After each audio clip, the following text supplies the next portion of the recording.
Greetings. I am Walt Bauer, and I'd like to welcome you to the Human Development Institute's third fall seminar. My brief visual description is I am a white male wearing glasses with hazel eyes and a blue and white shirt with a collar. My pronouns are he, him, his.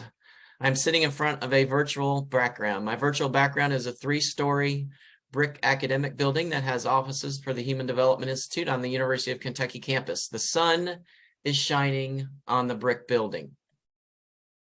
We welcome all the participants who are joining us. Our presenters will provide an opportunity for questions today, and we welcome questions from all of our participants.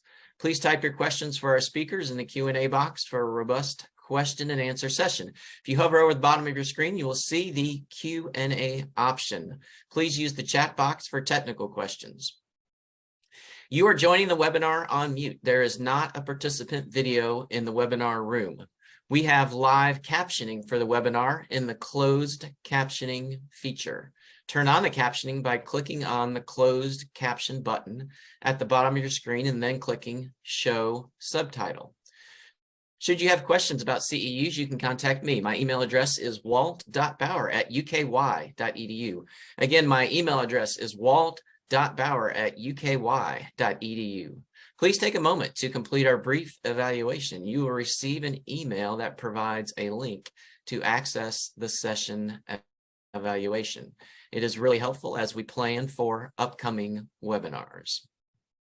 The title of the webinar is Countdown to a Successful Launch, an exploration of secondary transition data, planning, and outcomes. It's a pleasure and privilege to introduce our speaker this afternoon. We have Dr. Tony Lobianco with us. Dr. Tony Lobianco is the Director and Principal Investigator of the Kentucky Post-School Outcomes Center, also known as KIPSO, and a research analyst at the University of Kentucky's Human Development Institute. Dr. Lobianco has an extensive background in research methods and evaluation with advanced degrees in political science and public health.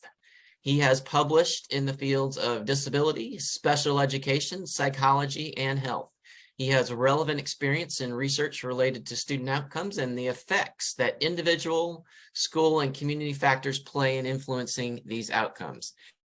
He is a member of the Kentucky Congress on Spinal Cord Injury. I'm now going to turn it over to Dr. Lobianco. The floor is yours, as they say. Well, thank you, Walt. That was quite an introduction to live up to. It's always a little scary to hear your own introduction. So I'm going to kind of moderate a panel of 4 experts in the field, and we titled this Countdown to Launch, as Dr. Bauer said. So I'm going to start with a launch, actually, and talk a little bit about what we do at KIPSO, because most of that is reflective of the data that we collect on students 1 year after they exit high school. We're looking at all students with IEPs in the state of Kentucky. So I am going to share my screen. Hopefully I will do this correctly.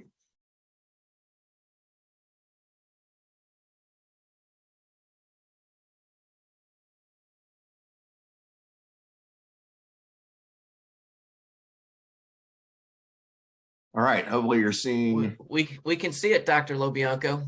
Great, thanks for the feedback. So this is our homepage, and I would love to see it get more traffic, because I think there are a lot of really good bits of information on it. I'm going to show you a few of those. First of all, we have some trainings and reports that we can share. Now, a lot of these trainings are only related to the interviewers that we use to collect, so they probably wouldn't be relevant to most of you, although maybe we do have some interviewers out there in cyberspace. What will probably be more relevant to you is, you scroll down a little bit, you can see some statewide annual reports. So you can see 2020 and 2021's KIPSO annual reports. It's in a PDF. It gives you a lot of in-depth information. This is what we turn in to the state every year. And we also make it available to the public. You'll also see that we have parent involvement reports. We do the parent involvement survey that many of you are probably familiar with, and do the same thing with that. So you're welcome to peruse those at your own leisure. And like I said, well, maybe I didn't say this yet, but I'm going to show you another reporting feature that doesn't go as in depth. It does a lot of really fun interactive things, but these reports do go a lot more in depth. But if you are a person that just likes the numbers, kind of like me, usually, you can go over here to data for public use. And you can click on that. And if you are a dose, an interviewer, a member of someone in education, you can go a little bit deeper than this. You can click on data collection and reporting. And if you have an account set up with us that your dose is approved, you can look at even more data quantitatively. But if you're a member of the public that's just interested in post-school outcome data, and I assume most of you are, you wouldn't be here, you can go to data for public use, click on view data for public use reports.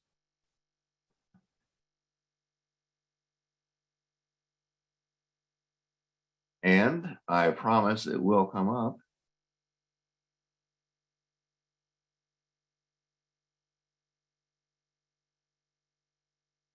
Even though it doesn't go real quickly sometimes, and it's embarrassing me now, but I see the swirly spiral, so hopefully it will get there soon. And I can talk a little bit about what we're going to see before we see it. Oh, no, I can't, because there it is. So we have found that one of the most useful ways to think about the post-school outcomes that we look at is to look at education and employment, because those are the two big ones, and then do a cross tabulation so that we can see where students fall in terms of both of those parameters, in terms of education and in terms of employment. So in education, we have three categories. Every former student went on to either higher education, which is basically a 2 or 4 year college or university, other education, which is basically any other educational outcome other than a 2 or 4 year college or university, or they didn't go to any post-secondary education. And then employment, which you can see are the columns. You can have competitive employment, which I'm not going to go through the entire definition of that because it's pretty long and would bore you all. Or they could go on to other employment, or they could go on to no employment. So when we look here, if someone were to say, hey, Tony, how many of our students went on to higher education? Well, I'd come all the way over here and I look and I see 469 students did of the 2020-2021 exiting class. And that's 16% of the population of students with IEPs. We got about a 63, I think, percent response rate. So, which I think is pretty awesome for a telephone survey. So that is pretty representative of the population of young people with IEPs a year after exiting high school. But I might also want to know, okay, of those 16% of students that went on to higher education, how many of them also went on to employment outcomes? And you can see just by doing the math, if you move over, well, 5.7% of the total population did both. They were competitively employed and going on to higher education. 3.9% were going on to higher education and engaged in some other type of employment. And only 6.4% went on to higher education and did not go on to employment. So what this tells me, I think, is pretty interesting. It tells me that most of the young people that go on to higher education are also working. They're not just doing one outcome. And oftentimes I think we work with young people thinking they're going to do one or the other. But the reality is a lot of times they do both. And I think we're even going to hear from a young person who did both, is doing both, I should say. The other really cool thing about this graphic, or this table, I should say, is it is interactive. So if I say, I want to look at just students with autism, come over here and click, get rid of all, and click autism, click view report, and I can see how they're doing in terms of education. 20.8% went on to higher education, only 16.4% were competitively employed. So that tells me something pretty interesting about young folks with autism. Well, let's say I want to go a step further. Let's say I want to also consider what kind of diploma track they were on. Were they on a regular diploma? And it says high school exit, but that's our best proxy for what kind of diploma track they were on. So I look at regular diploma and I click view report. And remember, let's look at education totals and see how that changes when I restrict this to those that graduated with a regular diploma. So 26.5% with a regular diploma that had autism went on to higher education, and 19.2% went on to competitive employment. So the numbers are a little bit better for that group. Let's say I wanted to compare that to those that were on the alternate diploma. So I don't see any here that went on to higher education, and we're down to 6.3% that went on to competitive employment. So I think that's just kind of a cool way to look at it, an overview, and you can do all kinds of different scenarios if you're interested in them. You can look at, by ethnicity, you can look at other disability categories. You can even look at different years. We have the last 3, I think, years up there. So you can look at each of those and see trend. You can even lump them all together and see all of the years at once. So that is available to the public. I think it's a great resource. I think it's a little bit underutilized. So make my day and click on it and check it out. See what you think. And kind of keep some of those numbers in mind. I can go back to them if we're talking and we want to see a little bit more. But as I said, that's the launch. That's what we're seeing 1 year after students exit high school. I'm going to stop sharing my screen. But what we really want to talk about today is what gets us to that point. And that is why we have assembled some experts in the field. We have Stephanie Meredith, who is a parent of a young man who is also with us, Andy Meredith. And Stephanie refers to herself as a mediocre mom, but I think that's not true at all. I think she's an extraordinary mom. But she's going to talk a bit about her experience in working with the school system and with other systems. And Andy's going to chime in and say a word or two about his experience personally, which I think is really relevant. And then we're going to move on to talk to someone from vocational rehabilitation. That'll be Beth McDaniel. And she'll tell us about her experience in helping young people find a job and make their way into the world, her role in transition and what voc rehab can do. Then we'll get the perspective of an expert in higher education. That'll be Teresa Beluccio from HDI.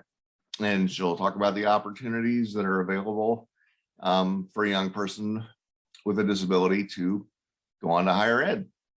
And then rounding out our panel will be HDI's own Laura Butler, who is an expert in the field of self-determination and guardianship, and what's good about, well, I don't know what's good about both options, but she'll always talk about some principles of self-determination as an alternative to guardianship. I'll put it like that. So I will start.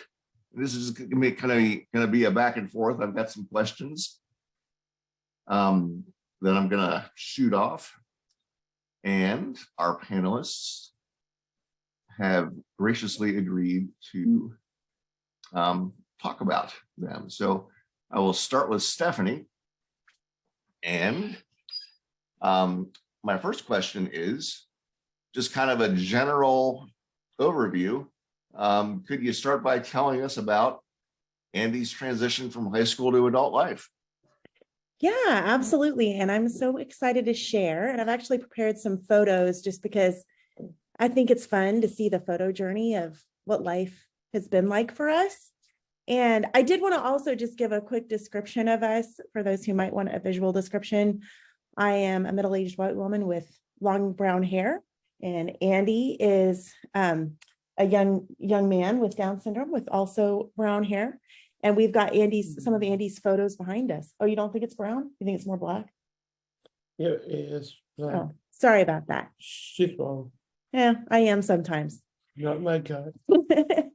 And so just to kind of give a brief introduction to what young adult life is like for Andy and how we kind of got here. Because I think sometimes I remember when Andy was younger and I would hear parents talk about it, and I'd see their grown-up kids. I'd be like, how did you get to that point? And so that's what I wanted to kind of explore, and who helped us along the way. And so where he's at right now, spending a lot of his time, we've got a picture here of him taking photographs. He's a photographer, and he's building that as his career. He also just finished his first semester at Reinhardt College in North Georgia. And that's a picture of him when he got his scholarship announcement. And that's Andy at his job at Publix, where he works as a counter clerk at the grocery store. And that's a picture of him as doing coaching lacrosse. So those are kind of the ways that he fills his time most commonly these days. And it's a very fulfilling life. I mean, what do you think about it, about all the stuff you're doing? You didn't realize I was going to ask you questions? I am though. No, Oh, do you want to talk later? I can talk. Okay. That's cool. So how are all these things going on in your life right now? Are you having fun at college? Yeah, I have fun for college, but no, I just go to my heart. It's not really like choose out. It is really good. And then I like enjoying have fun with my friends, like have me like in real life things, and me and friends, like Stefan, we can hang out like a real life man does things, and the husband had to feel like being a man, to feel like you made just to being That's like, good. being like that. And his friend's name is Stefan, he's talking about, and that's the guy in the picture with him in the top right. Yeah. And so some of the ways that we kind of built to getting to this point where, and when I told Tony that I call myself a mediocre mom, I'm not actually kidding. There are a lot of things that I've fallen down at. I've lost Andy a ton of times over the years. And fortunately, it's been an exercise in independence because he's figured out, things like to take a picture of a menu to tell me what restaurant he's gone to in the strip mall, things like that. And yeah, so, but the one thing I think that I did pretty well is I really believed in the idea of inclusion and advocated for that. So we always tried to have him included as much as possible, starting in kindergarten and beyond. And he did receive a lot of, special education services for English and math, and would sometimes do pull out for those. But for specials, social studies, science, he was included with his peers. And you can actually see that this little girl right here in the bottom left picture, in his third grade class actually ended up being his date to senior prom. And as he built those relationships over the years, those friends became a really important part of his network in being able to get a job, go to college, and to do those things because he had peer supports all along the way. Ashley. Oh, and Ashley. He says he also went on a date with Ashley. Yeah. And so some of the supports that were really important for us along the way, and I think we all kind of have to evaluate what our natural supports are to get somewhere. For us, we have a big family, and we also have a big faith community. And so Andy got involved in Scouts when he was about 8 years old. And Scouts was really important as a community organization because you have to get things like your cooking patch and your, fitness patch and all those different merit badges that you work on. And those helped develop some of those independent skills. And as he also had some of the, that network of peer support, you see here, these two guys in the middle are Kenny and Leighton. And Kenny and Leighton were some older peer mentors who helped him to earn his Eagle Scout. And that was because at some point, I really did, moms do a lot when you're working toward things like that, but Kenny and Leighton really helped him to figure out his project and to get kind of the last bit there. And so that was an important part of the support network he had. How did you feel about Kenny and Leighton helping you? Mm-hmm.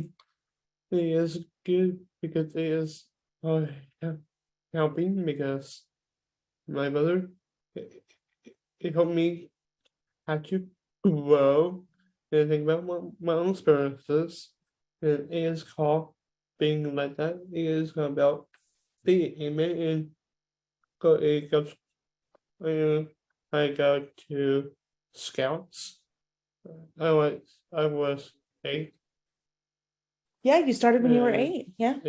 And now that's my big brother. I only big brother is Kenny Bassett, and he did make me laugh, smart, all that.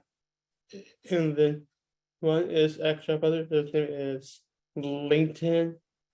He helped me and my brother Kenny and doing my projects and all that. And sometimes I was feeling really like I remember this.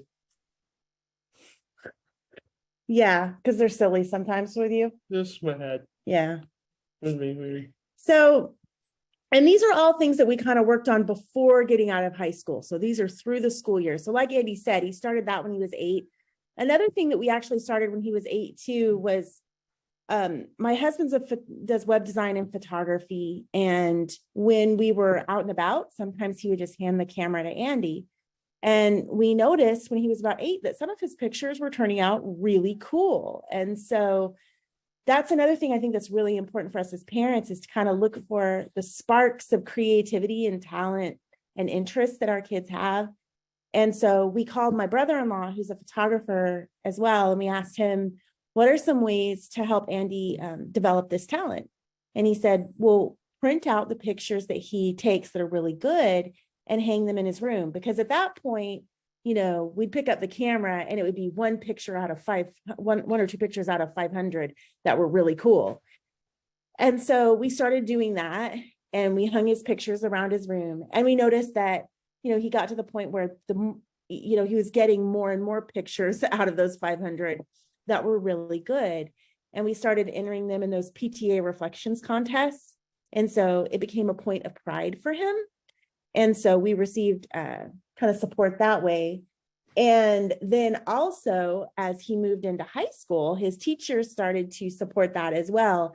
And so for example, his elective, his freshman year was on the yearbook staff and taking photos of the sports teams. And so, we started off kind of cultivating that talent when he was young, reinforcing it with some of those, contests and awards. And then also had the educators who were finding opportunities for him to work on that at school. And then another teacher who really stands out was not his teacher. necessarily who was assigned to him, but a teacher that he became friends with in car rider line, and approached us his senior year of high school and said, you know, I've been talking to Andy, and I had a lab partner in 7th grade who had Down syndrome, and it was a really important part. He was a really important part of my life. And so I would love for Andy to be part of our team. And he said, I don't want him to be a manager. We already have people doing that. We want him to be a member of the team who practices with them and who gets some playtime. And so Andy started doing that. And by about the 4th game, I think you'd made yourself team captain, which, if you're not familiar with lacrosse, which I was not when he first started, there are multiple team captains, and they do the coin toss at the beginning to see who is going to start the game. And so, yeah, so by about the 4th game, he'd made himself team captain. And by the senior banquet, he announced to everyone that he was going to be one of the coaches. And he has actually been a coach now for 4 years for the Woodstock High School lacrosse team. And that was a teacher who saw a spark of leadership in him and who wanted to give him that opportunity. And that has become a substantial source of support moving forward, because he now is coaching this team. That's part of his social network. And a lot of those boys are also the ones who are going on to college with him. If you look at this kid on the right with the really curly hair, he's also the kid in the scholarship photo who came in, or young man, who gave him the scholarship announcement. So these are kids now who are moving on with him in life. And then probably my favorite Andy of all story is one which was completely self-directed and had nothing to do with what anyone else had in mind at the time. So when he was 16, he told me in the car on the way home that he wanted to get a job at our local grocery store. And that's right outside of our subdivision. And he has, he had a number of friends who were working there, and they were friends from school. And so he just was like, well, that's just what you do. As you get older, you get a job. And he told me on the way home from school, he said, Mom, I want to go work at Publix. And I was like, I'm sitting there going, oh gosh, I don't know what I need to do to set that up. And I was thinking, I got to contact his IEP team. I got to figure out how to contact work rehab, because at that point he hadn't really started yet. And so I had all of these wheels turning, and I said, well, Andy, I'll look into it and see what we can do. And he said, in his mind, he was telling me what he was already planning on doing that day. So I went and I made dinner and sent my daughter to go get him. And she said, Mom, he's gone. And we went out to the garage, and his bike was gone. And I had 2 missing calls because I'd been talking to my mom while I was making dinner. And Andy had called and said, Mom, I go to Publix, I go get a job, you come get me. And I was like, both so happy for him, but so terrified, because there's a major intersection on the way over there, and he had done that, on his own, but it was getting dark, and I didn't want him to try to ride his bike back by himself. So I said, stay there. And I called the store. I said, please, just have him stay there and I'll come pick him up. And sure enough, he'd gone into the store and he'd asked a friend how you get a job. And they told him to go to the front kiosk, and he tried to fill that out by himself, but he got kind of hung up because he still struggled somewhat with reading and math. And so that was where he got kind of, needed some extra help, which was very smart, because you called and asked for help when you needed it, right? I was struggling. I was really low. Yeah. No. And you're getting better at that now. Sometimes, not like too much. Yeah. So, but they were so impressed with his initiative that they hired him, pretty much right away. And he's worked there for 6 years now. And that, again, one of the best predictors of employment after high school is getting a job in high school. And that wasn't something that we really had on the radar, but it was something Andy decided to do. And it was so incredible to me after he did that, how much more respect kind of he got in the IEP meetings, because they saw that he could be the driver of his own plans. And so that was also a really meaningful experience. So now subsequently, all those different skills post-graduation, he ended up going on a church mission for the 2 years after high school. He did not do our transition program, because our transition program where we live in Georgia, is largely geared toward getting a job, and he already had a job. So, and in our faith, it's very common for the young people to serve 2-year missions. So he did a mission where he got to worked at a food pantry and our temple and some other different volunteer positions. And that was really a helpful time for discovery, to find out what he was interested in and also to make some more friends. It gave us time to build his photography website and take some more photos. And now Andy's really involved in printing the photos, processing them, and framing them, as well as taking them. So that started to build up as kind of a boutique business that he has, as is common for this generation. They've got the side hustle, right? So he's got like the public job, and he's also got the photography career. He's been now moved into coaching. So he was given the opportunity to be on the team and then moved into the coaching position. And so this is a picture of him with some of his boys who now have also moved on with him to college. And these are some of his friends from the lacrosse team who are also in the same college. And the way that that's worked out has been really great, because at first we thought he was going to go to a post-secondary program that's near us, but they didn't end up having some of the photography courses that he wanted to take. And there were also just some cost prohibitive kinds of things going on. So we called Reinhardt, which is where I used to teach 20 years ago. And it's a little country college kind of up in the mountains here with 1,400 students. And we asked if he could take some classes there. And they were really excited to have him. And unfortunately, his old principal from middle school is in the teaching faculty there. And they were just really enthusiastic. And I think that enthusiasm has helped a lot. And he was, your schedule was that you were going Monday, Wednesday, and he would take his first class at 11, which was like a multimedia. He's taking all kind of multimedia and photography and speaking classes, because it's more of a skill seeking program that we're looking at rather than degree seeking. And he would arrive at 11, go to class. He would then go to lunch with his friends. They'd play games, video games or whatever in their dorms. And then he'd go to his class at 2. And it was a pretty great schedule. And then on the other days, he'd work at the grocery store and coach. And kind of the last thing I think that's been really exciting is he was able to do a photography exhibit a few weeks ago where the school invited him to share his photography during Down Syndrome Awareness Month. And he had all of his friends from the college and also church and some of his old educators who came with him. So because my whole family, so I just made I was being a leader. That makes me to feel like being a man, to feel like I'm checking on my whole family right now, and my church members are like my church family, like right now. that was pretty cool, huh? It is cool. So that's kind of the different ways that we prepared and what transition is looking like for us now.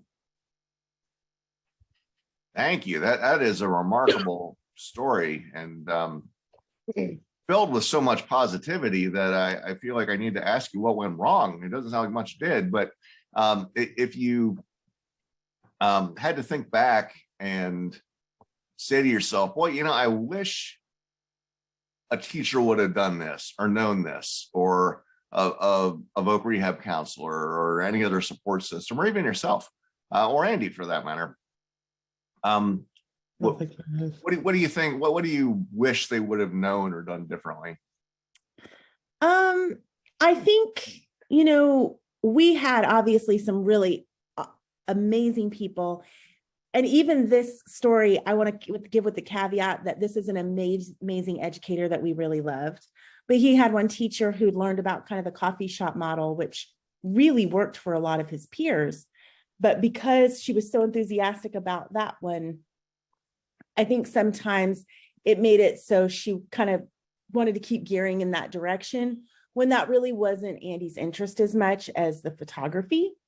And and also, I mean, in our faith, we don't drink coffee. So like, it was kind of not the best fit for us. And I felt like sometimes there was that, you know, because of that enthusiasm about a model that she saw that worked, sometimes there was maybe a little bit too much pressure to go in that direction.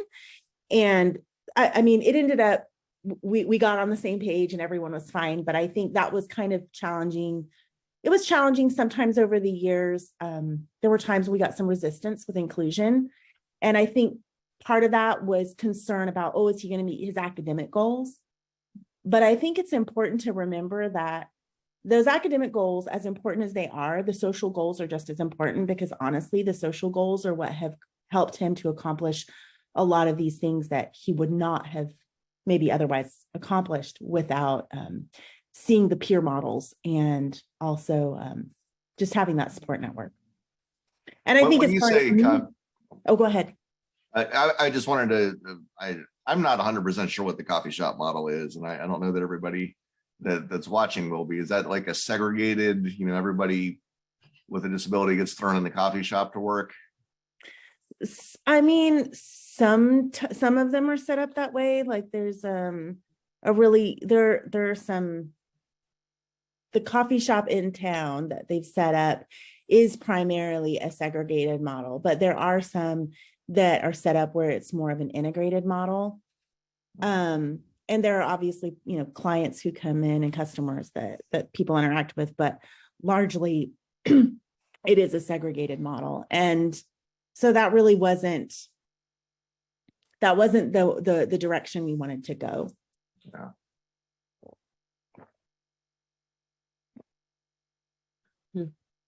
And oh, go ahead, Tony. Were you gonna ask something? No, I think I cut you off earlier. So I think you had something else you were going to share. Oh, I was gonna say, as far as me, I mean, one thing I wish I would have done maybe differently is I was really stressed about him getting into that other post-secondary program. And my husband really had to have kind of a sit-down meeting with me where he was like, Stephanie, you know, there are many different components of this that just aren't working out. And I think Andy and I both kind of felt like, gosh, our dream is kind of being pulled out from underneath us. And I'm so glad that I started calling around and we started exploring other options, because there really was another option that was even better for us. And I think sometimes as parents of kids with disabilities, and maybe even like Andy was super excited about that program. Or my friend Mitch done it too. Yeah. I was thinking about him. I was thinking about him because he was born by Georgia. His parents was born by New Orleans as well. Oh, yeah. And it was hard for Mitch to kind of figure out how he was going to go to college moving from Georgia. This is his friend with Down syndrome. Yeah. Moved from Georgia to New Orleans. And I think sometimes because we get certain ideas in our head, it's important to make sure that we also stay flexible and look for other options that might be even better. Right. Well, it sounds like the best recipe for success is to have an awesome kid. And Andy, I think you are definitely that. Always inclusion seemed like it was your main thing. So that's that's a good lesson for everybody to keep in mind as well.